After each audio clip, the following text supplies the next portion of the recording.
बहुत समय पहले की बात है, जब गौतम बुद्ध अपने शिष्यों के साथ एक शांत वन में रहते थे। वहां का वातावरण बहुत शांत था।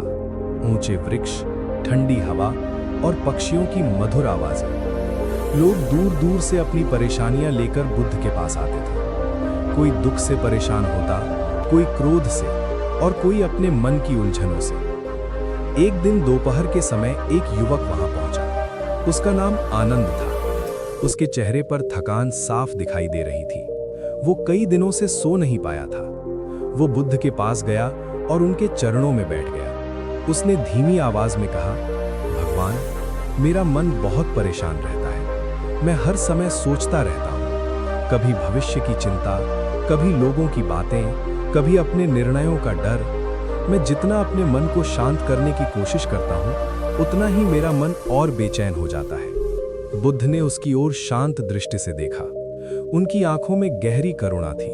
उन्होंने धीरे से पूछा, तुम दिन में सबसे ज्यादा क्या करते हो? आनंद बोला, मैं सोचता रहता हूँ, हर छोटी बड़ी बात के बारे में। बुद्ध कुछ देर तक मौन रहे। फिर उन्होंने पास खड़े एक शिष्य से कहा, आनंद को गांव के तालाब तक ले जाओ और उसे कहो कि वो वहां से मेरे लिए एक पात्र में पानी भरकर लाए। आनंद तुरंत वहां चला गया। लेकिन जब वो तालाब के पास पहुंचा तो उसने देखा कि कुछ लोग वहां अपने बैल धो रहे थे।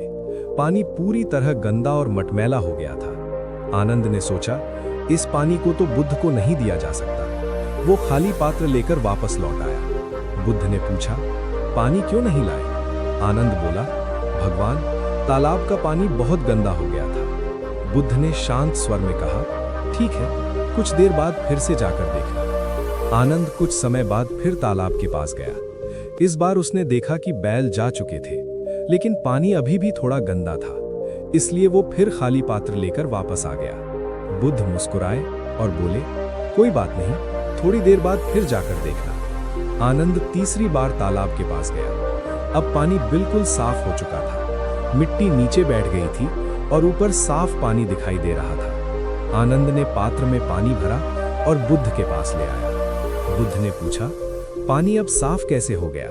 आनंद बोला, भगवान, मैंने कुछ नहीं किया, बस थोड़ी देर इंतजार किया और मिट्टी अपने आप नीचे बैठ गई। बुद्ध मुस्कुराए। फिर उन्होंने कहा, ठीक यही तुम्हारे मन के साथ भी होता है। आनंद ध्यान से सुनने लगा। बुद्ध बोले, जब जीवन में परेशानियां आती हैं, तो तुम्हारा मन भी उस तालाब की तरह मटमैला हो जाता है। तुम तुरंत उसे ठीक करने की कोशिश करते हो, उसे शांत करने की कोशिश करते हो, लेकिन जितना ज्यादा कोशिश करते हो, उतना ही मन और अशांत हो जाता है। आनंद ने पूछा, तो फिर क्या करना चाहिए? बुद्ध बोले, कभी कभी सबसे अच्छा उपाय ये होता है कि तुम कुछ भी मत करो, बस अपने मन को थोड़ा समय दो। जैसे तालाब का पानी खुद ही साफ हो गया, वैसे ही तुम्हारा मन भी धीरे धीरे शांत हो जाएगा। आनंद को ये बात समझ में आने लगी, लेकिन बुद्ध ने आगे कहा, एक और बात याद रखना, मन को शांत करने का मतलब ये नहीं कि तुम्हारे जीवन में समस्याएं नहीं आएंगी। समस्याएं तो आएंगी, लेकिन अगर तुम्हारा मन शांत है तो तुम हर समस्या का सही समाधान देख पाओगे। आनंद ने पूछा, भगवान, क्या सच में मन को हमेशा शांत रखा जा सकता है? बुद्ध मुस्कुराए और बोले, मन को पूरी तरह शांत रखना कठिन है, लेकिन उसे समझना संभव है। जब तुम ये समझ जाते हो कि विचार आते हैं और चले जाते हैं, तब तुम उनसे डरना बंद कर देते हो। कुछ देर तक वहां गहरा मौन छाया रहा। वन की ठंडी हवा बह रही थी।